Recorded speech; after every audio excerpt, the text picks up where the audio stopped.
All right, welcome back to the Security Plus preparation course. Today we're going to talk about malicious activity.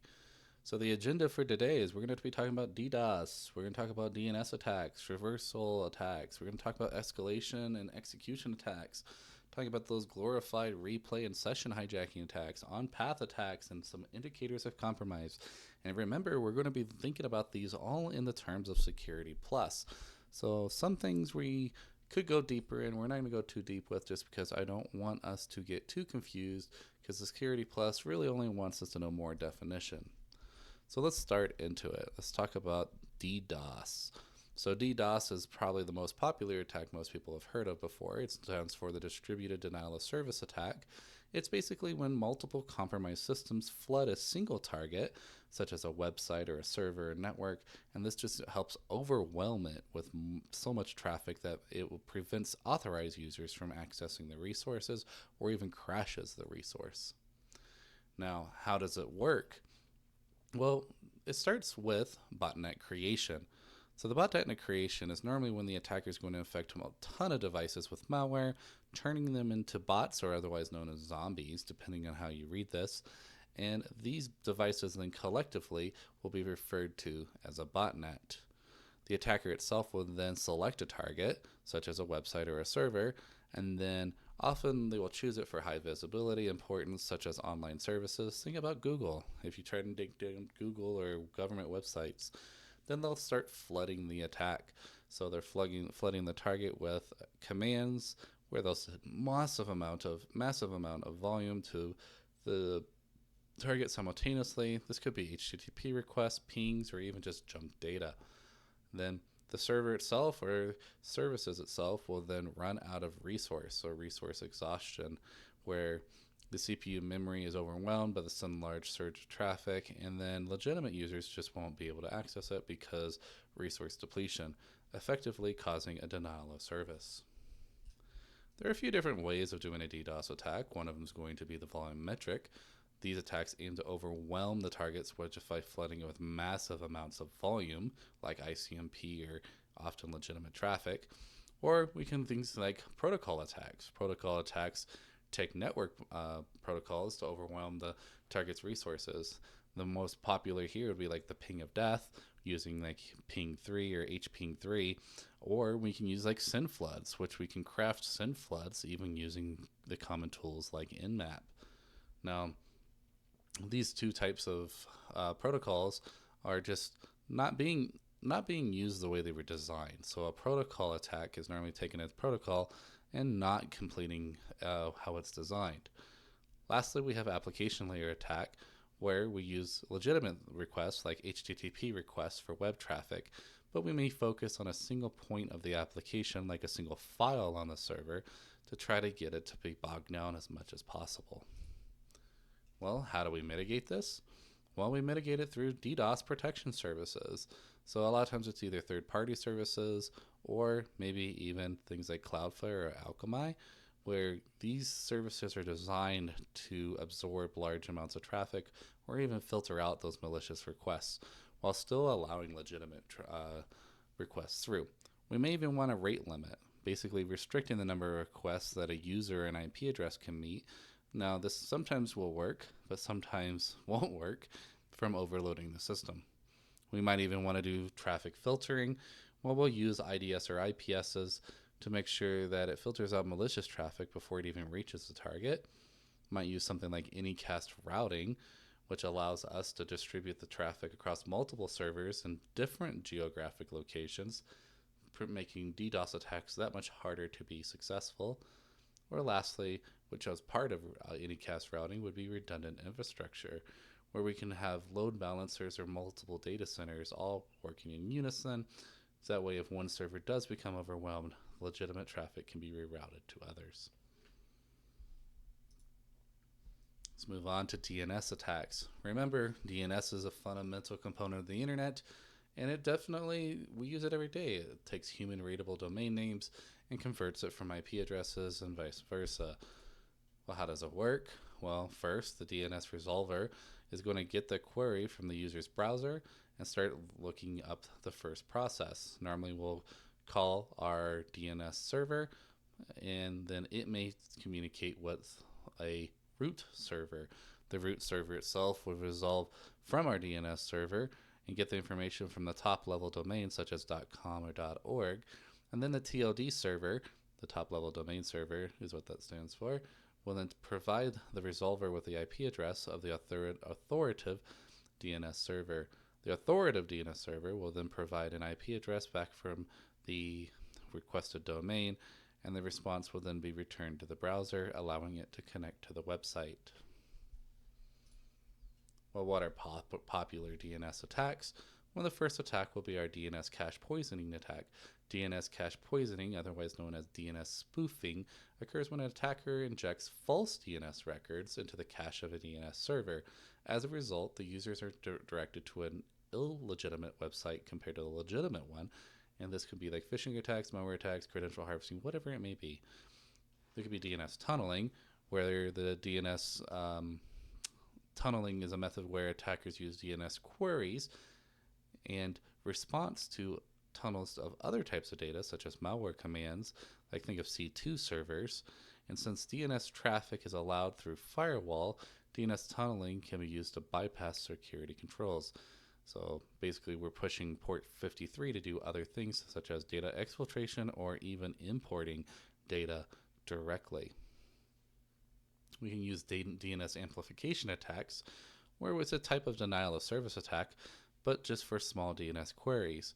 So maybe we'll like spoof the IP address of a victim to an open DNS resolver, and the DNS resolver will respond with a large amount of DNS replies, overwhelming the victim's server, flood traffic. This amplification occurs when attacker sends a small request, but a bigger response comes through. We've got domain hijacking, where attacker will gain unauthorized access to the management console of the domain registrar. For instance, updating different things like DNS records, maybe redirecting traffic, or even transferring the domain to a different registrar, taking full control over the domain.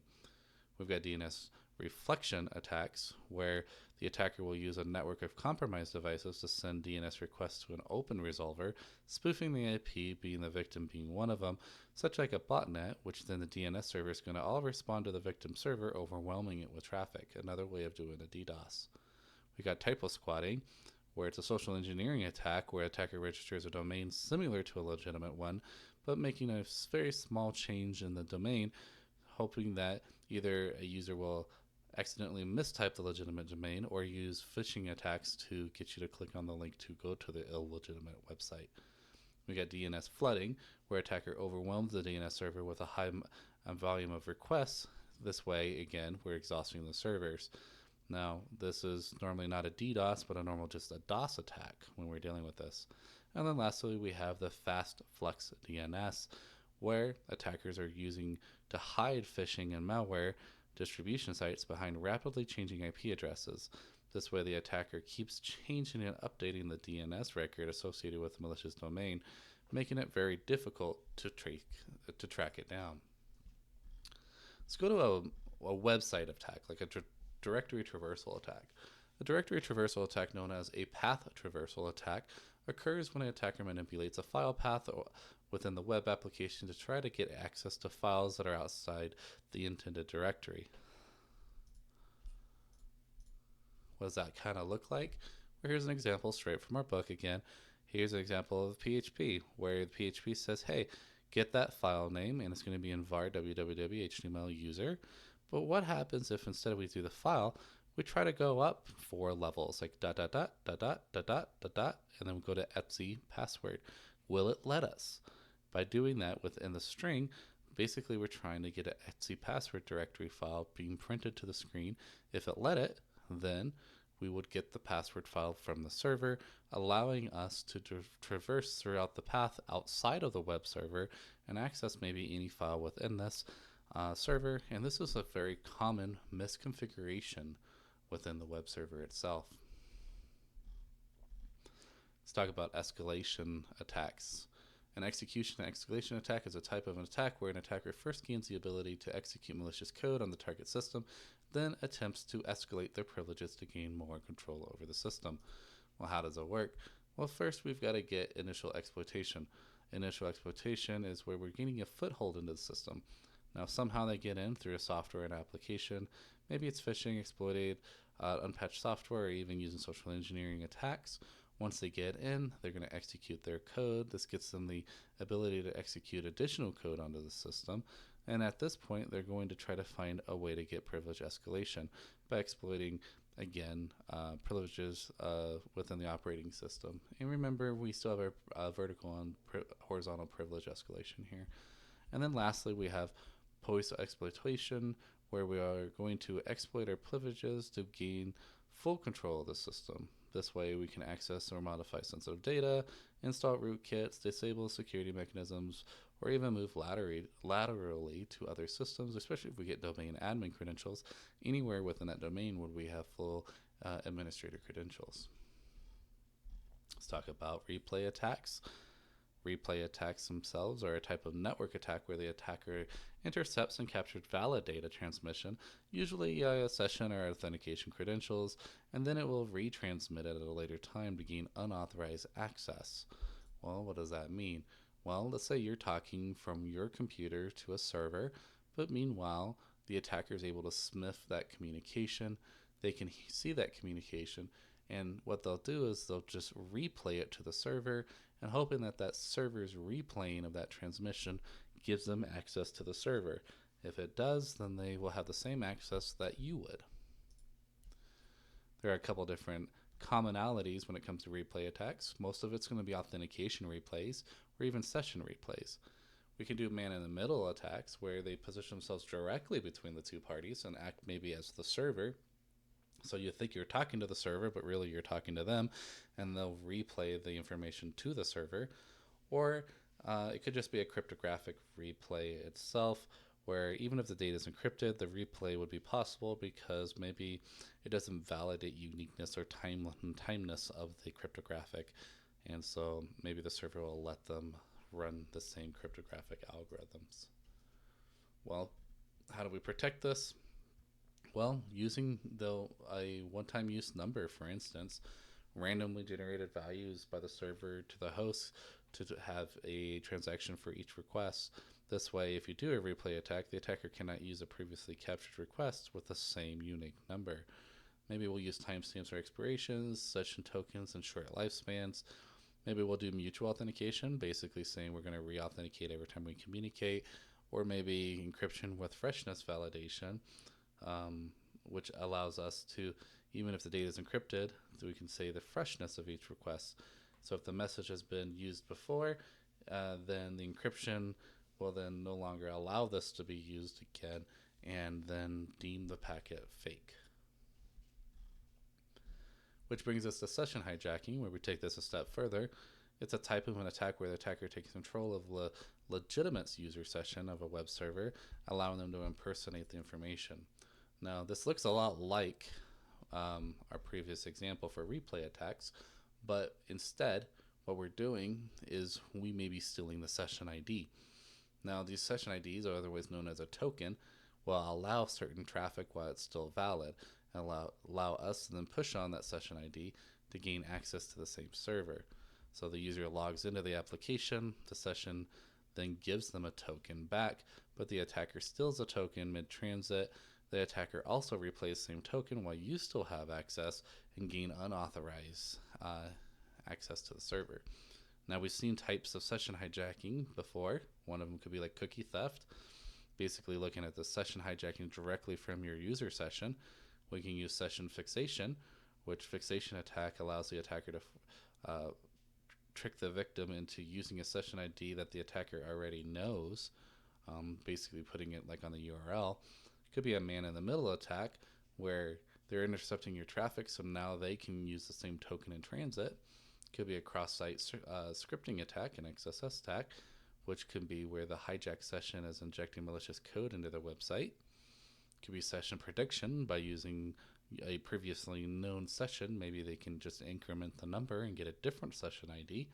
Or it can even be session sniffing, where they're just looking on the network to see if they can find any session IDs and then just replaying those back to the server. Well, how do we fix this? How do we mitigate this? Well, using HTTPS helps. because at least if this data is encrypted, maybe they can't read it. Using encrypted cookies again, session expiration and timeouts, regeneration of session IDs, multi-factor authentication helps, monitor for anomalous behavior, which is very important. Or lastly, we've got session token binding, which session token binding is probably the most important one here, because maybe they can bind it to such as an IP address or something like that to make sure that the token and the IP address is then bind together, so that way if the attacker is trying to use a different public IP address, the server will deem it as a fake fake token. Let's talk about on-path attacks, otherwise known as man-in-the-middle attacks, occur when the attacker is secretly intercepting, potentially altering information between two parties. So the way that looks like is this. It's interception of the communication data itself, and it's just impersonating one or even both of the parties. Sometimes the man-in-the-middle attack is impersonating the user and then just relaying the information from the web server, and sometimes it does data exfiltration or manipulation, because guess what? Because it can read the data between the two endpoints, because once you have the data endpoints connected like that, then you're not encrypted anymore. They can read everything in plain text. Now, what are some vectors of on-path? Vectors of on-path would be like Wi-Fi eavesdropping, setting up rogue Wi-Fi access points, often called evil twin attacks, which mimic legitimate traffic, maybe HTTPS spoofing, fake websites, maybe DNS spoofing, pushing you to their fake website, while they may relay information to a real website. ARP spoofing, if they're within the same network, they can change the MAC addresses. They can do email hijacking, like email accounts, or hijack between the two, such as business and client, allowing attackers to manipulate the exchanges. So instead of sending the email to the person you thought they would then intercept it. Or lastly, we still have session hijacking here, where the attacker steals the token or even the cookie so they can just impersonate you directly. We talked a little bit about injection attacks before, but just bring these up again. Injection attacks occur when attacker sends malicious code or commands into a program by exploiting vulnerabilities in input fields or data processing mechanisms. And we talked about SQL and XML, but just know that there's a whole bunch of them that are out here. You can have SQL, you can have code command injection. Well, maybe you can inject a command within a URL parameter. You do LDAP injection, XML, XPath injection, such as XML databases, basically. You can do NoSQL injection, code injection again, or even header injection, where HTTP headers from the client and server, and this is normally used in cross-site scripting. So cross-site scripting to help redirect users to malicious websites, for instance. Again, you're going to notice the same vulnerability and mitigation techniques here. We've got input validation, parameters queries, escape special characters. We don't want those people putting code within our forms. We want to limit the privileged users, again, least privilege, content security policies, and then of course we do want to test all the software to make sure it's not prone to any of these incidents. All right, let's talk about the final one here, and this is indicators of compromise. And I'm going to go very high level on this one because you don't really need to know too much about the indicators of compromise, because that's really highly tested on the CISA Plus, CYSA. But for the SecurityPlus, we really aren't going to go that in depth. So just know that an indicator of compromise is any kind of data within the system that will allow us to know when it's being breached or currently under attack. And it doesn't matter what kind of system this is. This could be a host, this could be a network, this could be any type of system. Just know this helps us identify different types of attacks. Now, are there more information in the book? Absolutely. But that's really what you need to know for indicators of compromise for the SecurityPlus. All right. So here's our different types: file, network, behavioral, log, email-based, endpoints, DNS, anomalous privilege escalation. These are just different things that we would monitor. All right. Well, went through that section pretty fast, but that is section 19 for malicious activity for the SecurityPlus CYSO 701 exam. We'll be back with section 20 all the way through to section 26. Just know, hey, we're getting closer and closer to that final stage of being ready to take the SecurityPlus. And before we get going, we'll start taking more review sections as we go. So make sure that you're continuing with those flashcards, continuing understanding the terminology and where we would use these technologies, so that way if you're given a scenario within the Security Plus, you'll know exactly where to use it, how to use it, and answer correctly the first time and become Security Plus certified. See you for the next class.